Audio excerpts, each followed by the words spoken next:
Ucapan selamat datang.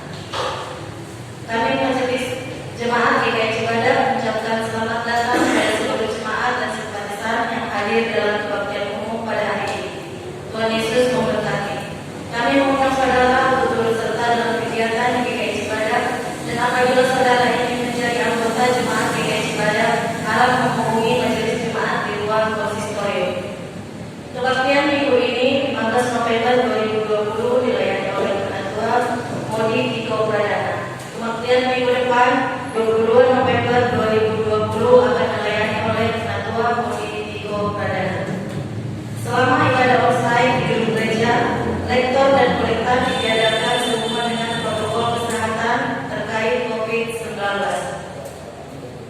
Berdasarkan surat edaran dari BPMSW Jabar dan himbauan dari pemerintah untuk menerapkan social distancing terkait wabah virus COVID-19, maka persekutuan rumah tangga GKI Cibadak akan ditiadakan. Untuk informasi lebih lanjut dapat menghubungi Majelis Jemaat. Berikut akan dibacakan protokol ibadah pada saat pandemi COVID-19 di GKI Cibadak sebagai berikut. Menduduki kursi jemaat yang tidak bertanda silang sesuai dengan nomor urut absensi masuk, dan duduk di bagian kanan atau kiri dari pintu masuk sesuai dengan arahan pada saat pengisian absen. Memakai masker selama ibadah berlangsung. Tidak melakukan salam damai dalam ibadah. Jaga jarak aman dan tidak berkerumun. Setelah ibadah selesai, jemaat diharapkan untuk segera pulang ke rumah.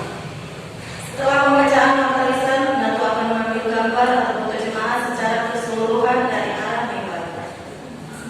Pemilihan calon Penatua 2021-2024. Pada seluruh jemaat GKI Cibadak, di meja depan akan ditempatkan formulir dan kotak untuk pengisian nama calon Penatua masa pelayanan 2021-2024. Diharapkan seluruh jemaat dapat mengisi form tersebut disertai dengan nama jelas serta dapat memasukkannya dalam kotak yang telah disediakan. Pengumpulan data DBAJ dalam rangka update database jemaat 2021 kepada seluruh jemaat GKI Cibadak pada hari Minggu 15 November 2020 diharapkan dapat membawa data diri dan keluarga yang terbaru ke gereja. Data tersebut yaitu pas foto anggota keluarga 3x4 2 lembar, fotokopi KTP, fotokopi kartu keluarga, fotokopi akte nikah bagi yang sudah menikah, fotokopi akte kelahiran, fotokopi surat baptis atau CD, fotokopi surat keterangan kematian bagi jemaat yang anggota keluarganya ada yang telah meninggal. Kerja bakti Komisi Dewasa. Komisi Dewasa mengajak seluruh jemaat dan simpatisan untuk dapat berpartisipasi dalam kerja bakti yang akan diadakan di gereja pada tanggal 28 November 2020 dalam rangka membersihkan gereja. Mari kita bersama membersihkan gereja kita sebelum menyambut Natal. Seminar Karunia Rohani dari Bina Warga dan GKI Cibadak. Seluruh aktivis, pengurus komisi, pekapel, serta majelis jemaat diharapkan mengikuti seminar Karunia Rohani yang akan dilaksanakan via Zoom pukul 10 WIB. Link ada di grup WA. Demikian nota lisan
dan bumi.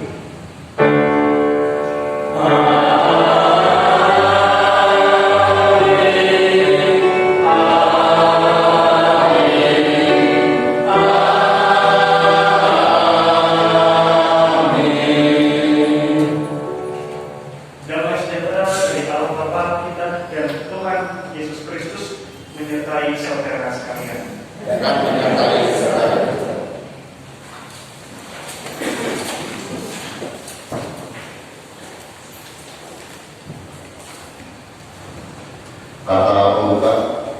Kata pembuka diambil dari 1 Korintus pasal 9 ayat 13 yang berbunyi demikian.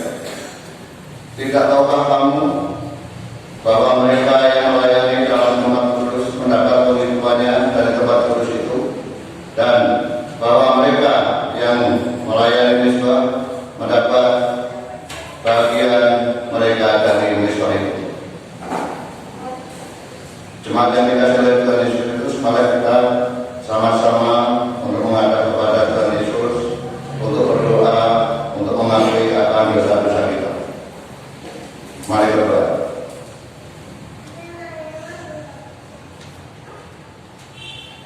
Tuhan, kami datang kembali di hadapan-Mu dengan penuh kerendahan hati. Kami tahu bahwa sebagai hamba-Mu, kami seringkali menyia-nyiakan tanggung jawab yang Engkau percayakan kepada kami. Kami memohon ampun atas kesalahan kami, ya Tuhan. Kiranya Engkau berkenan untuk terus membentuk kami sebagai hamba-Mu yang berkenan di hadapan-Mu. Dalam nama Yesus Kristus kami berdoa. Amin.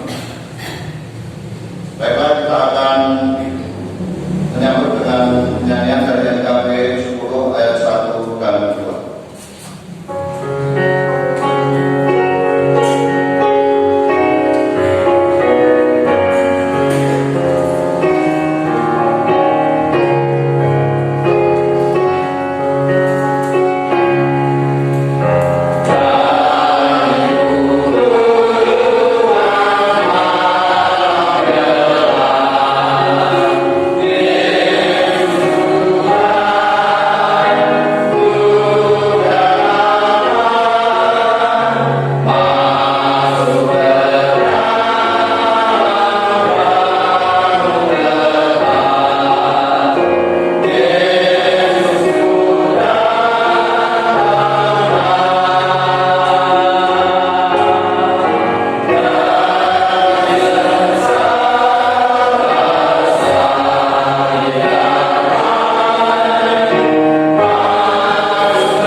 seperti yang dikatakan dalam Kisah Para Rasul 10 ayat 43 demikian.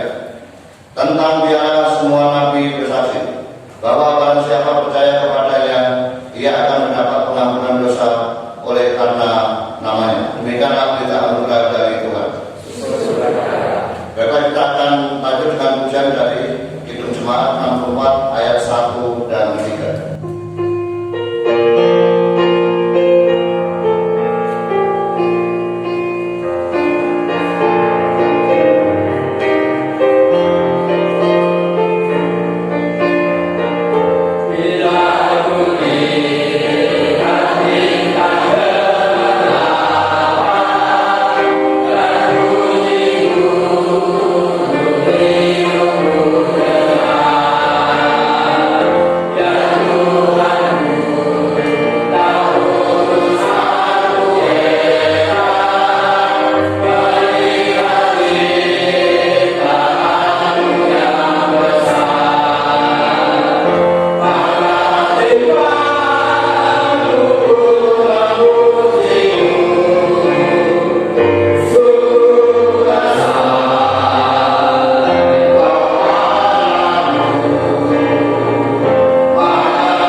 Marilah kita bersama-sama menyiapkan hati dan pikiran kita untuk menerima firman Tuhan. Kita berdoa.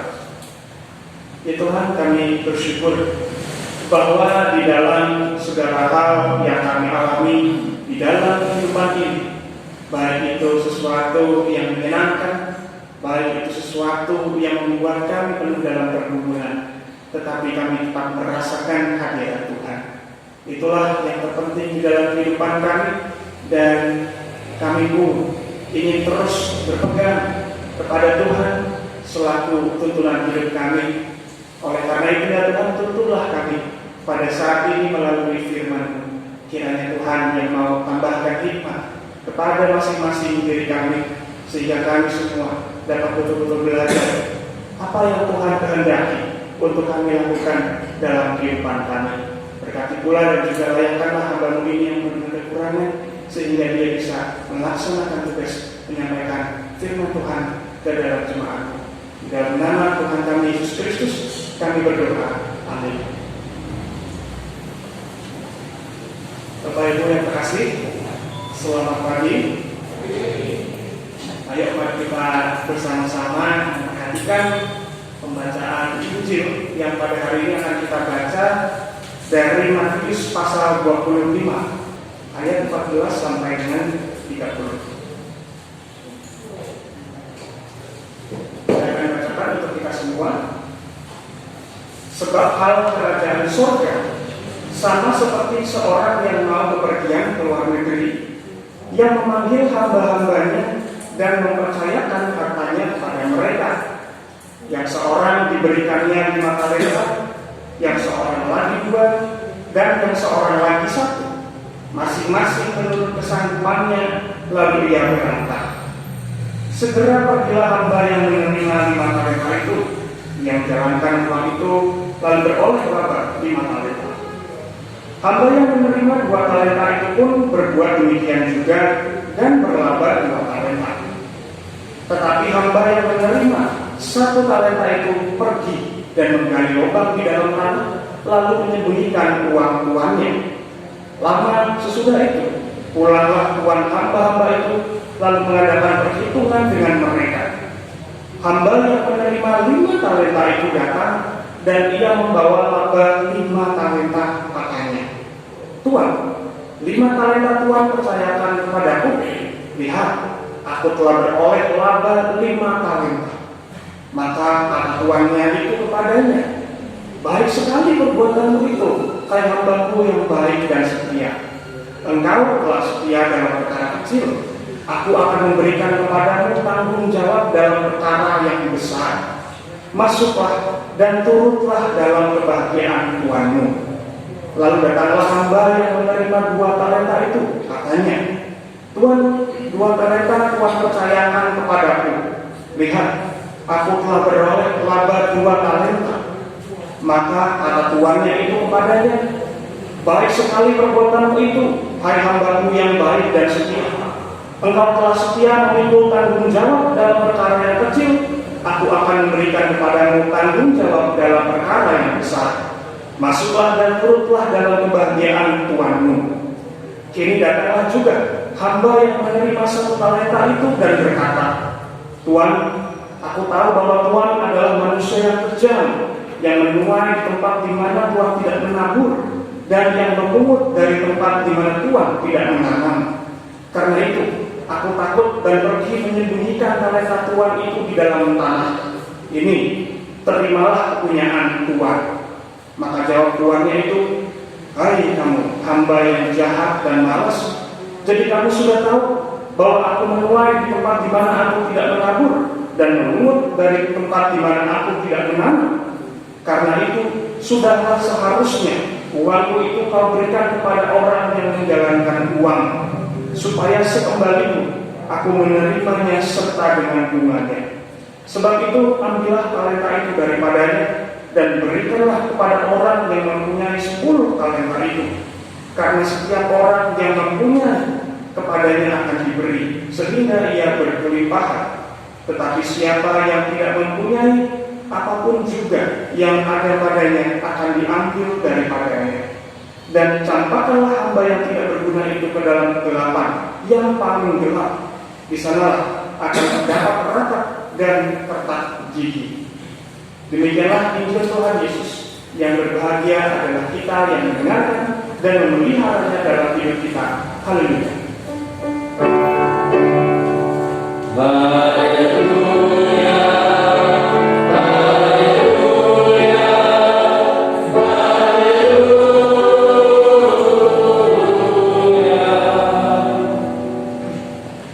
Hamba yang dipercaya. Senang sekali saya bisa kembali lagi bersama-sama Bapak Ibu sekalian. Kita bersama-sama merenungkan firman Tuhan yang pada hari ini akan bertemakan hamba yang dipercaya. Bapak Ibu Saudara terkasih, di sebuah acara kelulusan ada seorang mahasiswa yang bergelar S2 yang diminta untuk memberikan sebuah sambutan. Lalu kemudian orang ini dipanggil naik ke podium dan kemudian dia mulai berkata, Bapak Ibu, saudara-saudara, dari manakah saya belajar tentang hidup? Jawabannya adalah dari seorang koki yang sederhana. Dia bekerja di sebuah kedai kecil yang tidak sama sekali mewah, tetapi koki ini selalu berangkat pukul 4 pagi. Koki ini pun selalu pulang paling larut daripada teman-temannya yang lain. Tidak satu kali pun ia mengeluh tentang pekerjaan ataupun sakit yang dideritanya. Lalu koki ini pun berkata kepada saya, mengajarkan sebuah hal. Tidak boleh kamu biarkan orang lain untuk meremehkan dirimu. Kamu harus bangkit dan membuktikan kepada orang-orang bahwa kamu ini bisa. Lalu kemudian dia mengakhiri dengan sebuah pertanyaan. Bapak Ibu Saudara yang terkasih, meskipun dia adalah seorang koki, tetapi dialah yang membuat saya bisa lulus seperti sekarang ini. Siapakah dia? Dia adalah ayah saya, kata mahasiswa ini. Jadi Bapak Ibu Saudara, melalui sambutan seorang mahasiswa yang gelarnya sudah S2. Kalau S2 itu zaman sekarang Bapak Ibu sudah bisa jadi dosen, doktor, biasa. Dan ternyata mahasiswa ini belajar dari seorang koki yang mungkin tidak sama sekali tahu soal mata kuliah si mahasiswa ini, anaknya nggak tahu. Dia hanya seorang koki sederhana yang dia tahu cuma masak. Tetapi kita melihat Bapak Ibu Saudara, dari sambutan dan ilustrasi ini, ternyata kualitas seseorang itu tidak mengenal besar kecilnya tanggung jawab. Padahal Bapak Ibu, kalau kita melihat di dewasa ini, yang terjadi di zaman sekarang, yang dipamerin orang itu apa sih? Biasanya yang dipamerkan adalah jabatan. Besar kecilnya tanggung jawab itulah yang menjadi ukuran untuk dihormati atau tidak. Tetapi bukankah sesungguhnya yang terpenting adalah bagaimana orang dapat bisa melaksanakan tanggung jawabnya, baik itu besar maupun kecil. Lalu bagaimana Bapak Ibu Saudara seharusnya kita menghidupi tanggung jawab kita masing-masing? Tentu saja di dalam Injil kita bisa belajar, terutama yang tadi kita baru membaca tentang perumpamaan talenta. Injil ini mengajarkan kita beberapa hal, Bapak Ibu. Mari kita masuk begitu ya. Di awal cerita digambarkan bahwa ada seorang tuan yang memasrahkan hartanya kepada 3 orang hamba. Kita tahu tadi yang satu diberikan 5, yang satu lagi diberikan 2, dan yang satu lagi diberikan 1. Pertanyaan saya, Bapak Ibu, tuan ini lebih percaya kepada hamba yang mana? Yang dikasih 5, yang dikasih 2, atau 1? Yang mana yang paling dipercaya oleh sang tuan? Gimana Pak Tito? Ya. Oh, yang pertama, yang kedua ya. Karena yang terakhir itu cuma 1 ya Pak ya. Ada lagi nih? Nah, Bapak Ibu, sebetulnya jawabannya tidak ada yang lebih dipercaya. Kenapa? Coba kita pikir seperti ini. Kalau 5 tambah 2 tambah 1 jadi berapa? Bapak Ibu, bagaimana itu? Ya, 8 ya. Terus Bapak Ibu, si tuan ini kan punya 8 tadi. Kalau dia cuma percaya sama 1 hamba, kenapa nggak dikasih aja 88 ekor 1 hamba itu kan? Kan yang paling pintar berarti. Yang paling bisa dikasih tanggung jawab. Ngapain lagi dikasih 1,5, 1,2, tapi lagi 1 atau rugi atau kan? Gitu ya. Mendingan dikasih aja 8 yang paling sama yang paling bagus. Tetapi ini membuktikan Bapak Ibu Saudara bahwa yang dikasih 5, kasih 2, kasih 1 ini bukan masalah yang lebih dipercaya, tetapi ini masalah kapasitas. Apa sih kapasitas itu Bapak Ibu Saudara? Ini soal batas ya. Soal kemampuan. Jadi bisa saja Bapak Ibu dalam hidup ini Tuhan itu sama-sama percaya kepada 2 orang, tapi kapasitasnya bisa satu lebih besar dan satu lagi jauh lebih kecil. Sadar nggak Bapak Ibu Saudara ini terjadi di kehidupan kita? Saya mendengar kadang-kadang Bapak Ibu ya, Bapak Oma yang manusia sudah mulai berkata, aduh, saya ini sekarang bisa ngapain ya? Paling jagain cucu. Sekarang jadi ini ya, babysitter lagi, dia kayak punya anak lagi. Itu contoh. Tetapi kalau kita bilang, emang kemampuan untuk menjaga cucu itu dimiliki semua orang? Wah, belum tentu Bapak Ibu ya. Kemarin Bapak Ibu pernah mendengar berita babysitter yang dibayar itu kalau masuk anak dikasih obat tidur. Nah itu yang dibayar katanya dibayar, berarti profesional kan? Tapi mereka aja belum tentu punya kemampuan jaga anak. Dan bukankah seorang anak itu penting sekali untuk dirawat, dibesarkan dan dididik. Sehingga kalau orangnya tepat, anak ini bisa jadi orang yang baik, orang yang cemerlang ke depannya. Itu baru satu talenta, bukan? Masih ada banyak sekali talenta yang lain.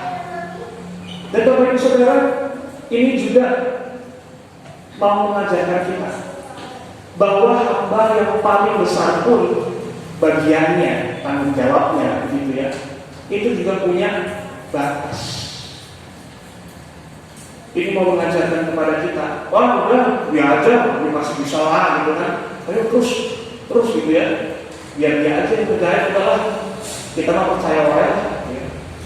Ternyata enggak, Bapak Ibu Saudara, hamba yang paling brilian pun di ukuran manusia ternyata punya batas. Makanya Tuhan cuma kasih 5 aja.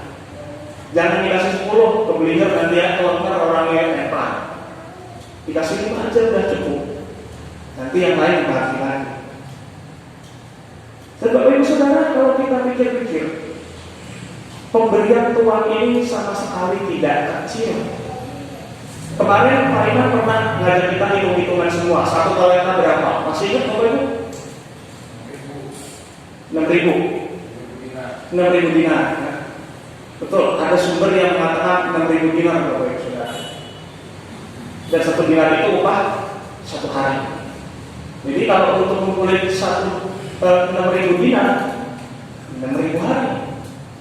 Bahkan ada sumber yang bilang 1 dinar itu Bapak Ibu 10.000 dinar, 1 talenta. Maaf ya, 1 talenta malah ada yang bilang 10.000 dinar.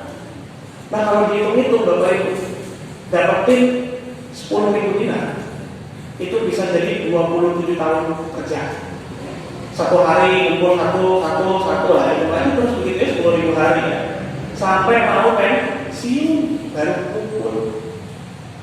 Wah, ya pegel ya, baru mau pensiun baru mau kumpul. Berarti Bapak Ibu Saudara, pemberian Tuhan ini sebetulnya nggak kecil. Itu yang bisa kita belajar juga dari Tuhan. Ketika kita memiliki sebuah tanggung jawab, sebetulnya tanggung jawab itu tidak pernah ada yang terlalu kecil bagi kita untuk kita lakukan. Hanya bisa jadi di mata manusia tanggung jawab ini belum tentu prestis. Mungkin Bapak Ibu pernah mendengar kata prestis. Mendingan disuruh begini daripada ini, gitu ya. Sama capeknya, beda prestisnya. Mendingan ini saya kan bisa.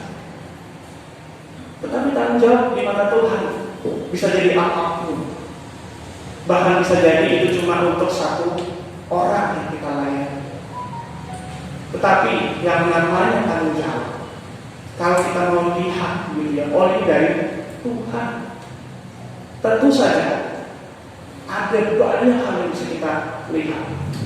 Coba tadi masalah ngasuh cucu, emang cuma dikasih makan terus minum? Enggak lah. Dikasih makan terus kenyang tidur gitu? Enggak. Ngasih makannya 5 menit? Belum tentu ya. Kalau saya dengar ibu-ibu itu cerita, wow, sengaja nih dilakuin ya. Terus lihat-lihat tayo dulu ya kan, nah, nyanyi dulu 1 suara lagi sebelum 1 piring gitu ya. Itu baru 1. Belum mandiin, belum cuciin bajunya, belum apa ya. Itu baru 1 Bapak Ibu Saudara. Ngurusin paling berapa sih kita? Ya. Ada mungkin yang punya 2, ada yang 3, ada mungkin yang lebih, ada yang mungkin kesebelasan juga sih kan. Cuma ya bagaimana ya? Kalau kita melihat kan, cuma ngurus anak, nggak prestis ah. Kalau dibandingkan di luar sana, wah keren punya tanggung jawabnya. Tetapi ketika kita diberikan tanggung jawab itu, berarti kita sudah dipercaya kepada oleh Tuhan. Itu yang perlu kita hayati Bapak Ibu Saudara. Maka dari itu kalau kita lihat di kelanjutan ceritanya, yang diberikan 5 menyadari bahwa Tuhannya ini percaya kepadanya. Begitu pula juga yang diberikan 2. Maka mereka mengerjakan apa yang diberikan Tuhannya itu lalu mereka beroleh 100% untung. Tetapi untuk bagaimana yang satu, Bapak Ibu Saudara? Ternyata dia cuma menimbun pemberian tuannya ini di dalam tanah. Mungkin dia berpikir seperti yang kita pikirkan tadi, oh cuma dikasih satu talenta kecil, nggak kayak yang lain, berarti saya kurang dipercaya nih. Tuhan saya gimana sih gitu ya? Emang saya lebih payah apa daripada dua hamba yang lain? Enggak, ya, malah nggak terima. Lalu dia kemudian mengukur saja pemberian tuannya itu. Dan kita lihat Bapak Ibu Saudara di akhir cerita bahwa ketika tuannya pulang, hamba yang menerima satu talenta ini justru dirampas pemberiannya. Tuan itu kemudian mengambil lagi satu talenta yang sudah diberikannya tadi, lalu dia berikan kepada hamba yang sudah bisa memperoleh 10 talenta. Dan karena Tuhan apa Bapak Ibu Saudara? Barang siapa yang tidak memiliki, segala apapun yang dimilikinya justru malah akan diambil. Bapak Tuhan jahat sih. Ya. Udah gak punya malah diambil. Ini Tuhan itu maha sih gitu ya. Sebetulnya yang dibicarakan oleh Tuhan ini bukan masalah harta dan lain sebagainya, tetapi tanggung jawab. Lihatlah, perhatikanlah tadi hamba yang diberikan 5 dan 2. Ketika Tuhan bilang, kamu ini hamba yang baik dan setia. Ada kelanjutannya tadi. Kamu setia dalam perkara yang kecil, maka aku akan memberikan kamu tanggung jawab yang besar. Itulah yang dimaksud diambil. Udah dapatnya 1, ya. Nggak dikerjain lagi. Yang mending diambil baik atau kan. Nah, akhirnya dikasih sampai bisa menjalankan tanggung jawab itu. Dan kita lihat tadi Bapak Ibu Saudara, yang bisa menjalankan tanggung jawab dari sang tuan akan beroleh sukacita bersama-sama dengan tuan itu. Itu janji setiap orang yang bisa menjalankan tanggung jawab dari Tuhan kita. Bapak Ibu Saudara, gampangnya kalau kita berkata soal tanggung jawab. Kemarin-kemarin kita pernah belajar soal menjadi hamba Kristus, yakni memikul salib. Ya. Kita pikul salib ini sampai kapan Bapak Ibu Saudara? Sampai nanti kita bertemu dengan Tuhan. Itu tanggung jawab kita yang kita pikul. Lalu bayangkan ketika Tuhan bertemu dengan kita, lalu berkata, mana nih salibnya? Kok entengan wae gitu ya? Ya tapi kan saya udah jalan sampai sini Tuhan jauh. Ya iya, semua juga jalan ke sini. Tapi mana salibnya? Enggak ada. Lalu kemudian satu lagi hamba Tuhan, hamba Tuhan datang, bawa 2 salib. Nah, Tuhannya heran kan? Lah, ini kenapa jadi 2 salibnya? Perasaan suruhnya itu 1 aja. Lalu Tuhan menengok kepada kita dan bertanya, ini yang satu lagi salibnya kamu ya pasti ya, tadi bawa ya, suruh dia yang bawa ya. Ini kelakuan itu kan. Bapak Ibu Saudara, kalau kita melihat seperti itu, bukankah kita sendiri pastinya malu nanti di depan Tuhan? Mungkin di dalam dunia ini kita bisa beralasan, kita bisa menghindari tanggung jawab kita masing-masing. Mungkin orang tidak akan mendebat itu. Oh ya sudahlah. Oh oke lah. Tetapi bagaimana ketika nanti di hadapan Tuhan? Tuhan, bukankah Tuhan akan mencatat setiap tanggung jawab yang dia berikan kepada hamba-hambanya? Barang 1 dinar pun tidak akan terlewat oleh Tuhan kita. Wah, kurang 1 dinar nih. Mana nih 1 dinarnya? Kan begitu mas. Maka marilah, ketika kita memiliki tanggung jawab apapun juga, baik itu melayani di keluarga, di dalam pekerjaan, di dalam gereja, dengan peran apapun juga, ingatlah, bukan kita bertanggung jawab kepada manusia, tetapi kita bertanggung jawab kepada Tuhan. Selamat menjadi hamba yang dipercaya. Tuhan Yesus memberkati. Amin.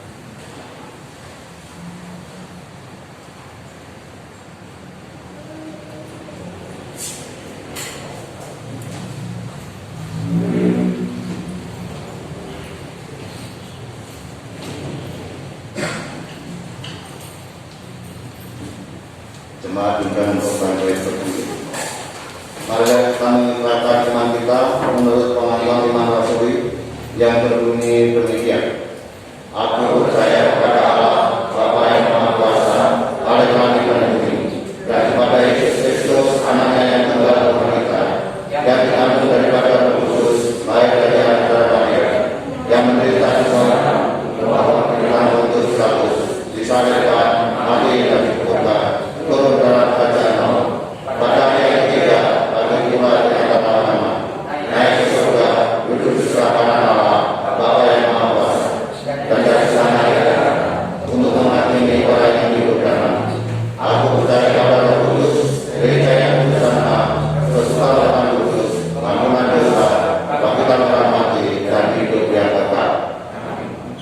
Mari dipersilakan.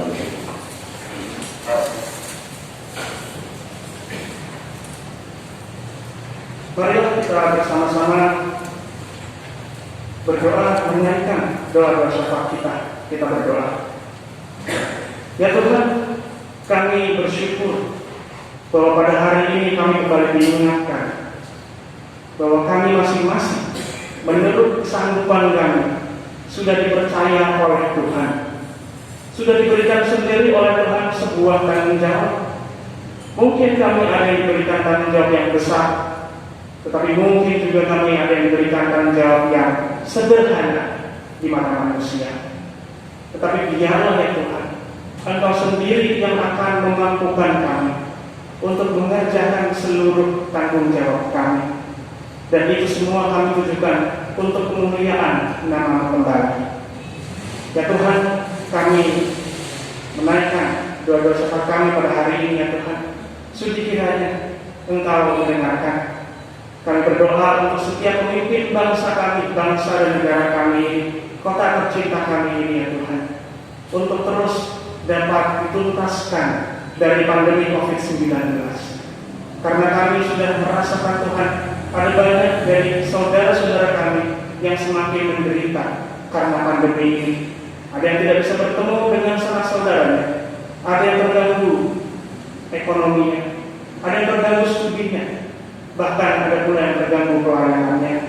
Tuhan sendirilah yang kiranya mau turut campur tangan untuk bisa menuntaskan pandemi COVID-19 ini ya Tuhan. Terkhusus ketika kami juga nanti pada bulan Desember nanti dan juga akhir tahun nanti akan mengadakan kebaktian Natal dan juga pergantian tahun. Kiranya Tuhan sendiri juga yang mau berkenan memberikan kami situasi yang kondusif sehingga kami umat bisa beribadah dan juga bisa memperingati lahirnya Juru Selamat. Ya Tuhan, kami juga tidak hentinya berdoa untuk semua pelayan-pelayan Tuhan dimanapun tempat, baik itu juga di gereja yang lain, terkhusus juga di gereja kami ini di KJ Cibadak. Untuk pendeta Iman Sugeng Ibrahim beserta keluarga, untuk para penatua beserta keluarga mereka, untuk para pengurus komisi, badan pelayanan dan juga para aktivis, Tuhan juga mau sertai mereka beserta dengan keluarga mereka.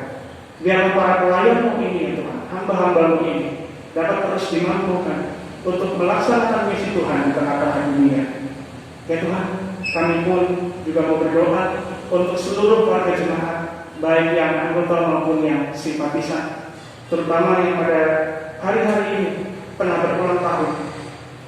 Terik Suparniati, Ramesti Sinaga, Darwin Sitorus, dan Nathan Depok, juga saudara-saudari kami yang tidak dapat disebutkan satu persatu.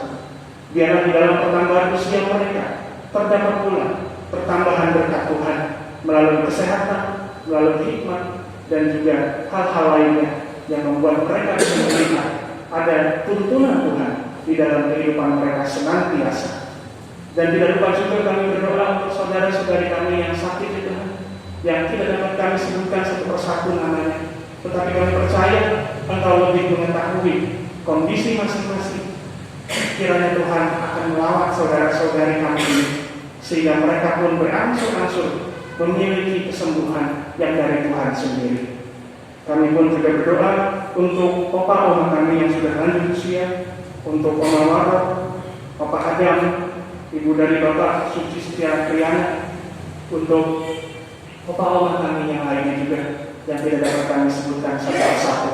Tuhan sertai mereka di dalam usia senja, supaya mereka pun bisa tetap memiliki kekuatan di dalam Tuhan, memiliki iman di dalam Tuhan, dan terus bersuka cita dalam apapun yang mereka kerjakan dalam kehidupan mereka.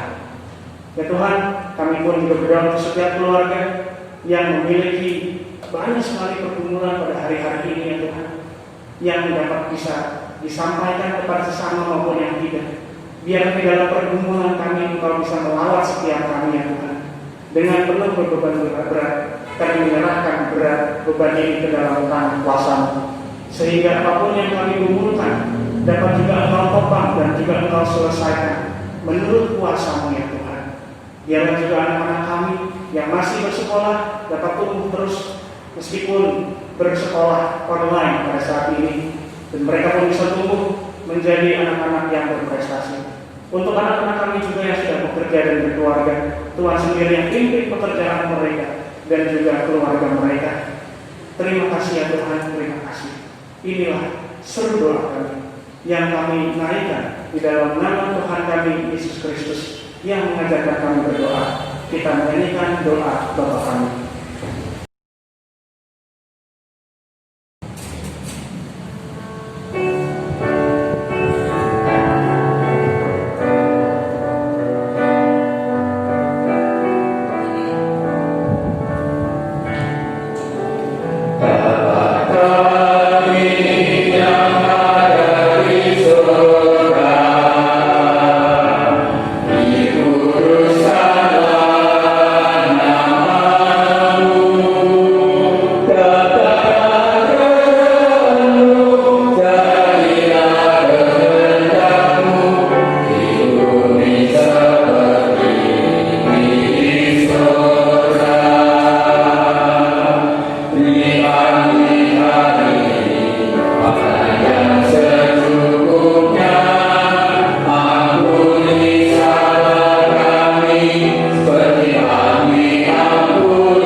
Saatnya kita akan memberikan persembahan syukur kita.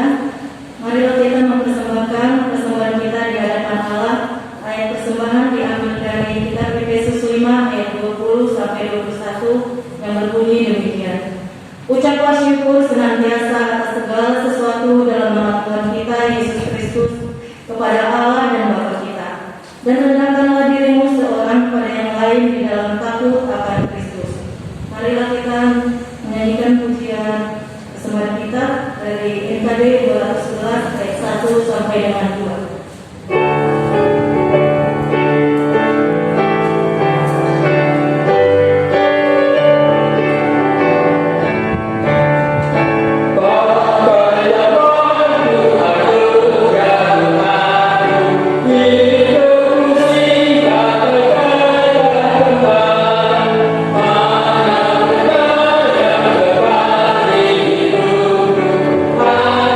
Hanya kasih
saat ini juga kami menyerahkan persembahan syukur yang telah kami kumpulkan ini ke dalam tangan-Mu.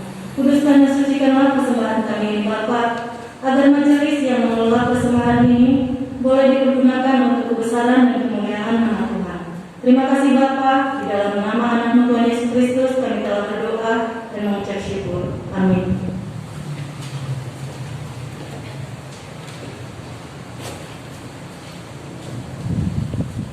Jemaat dan terkasih, marilah sebelum kita kembali ke dalam persekutuan kehidupan kita menyanyikan pujian dari NKB 183 ayat 1 dan 5.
Jadilah saksi Kristus.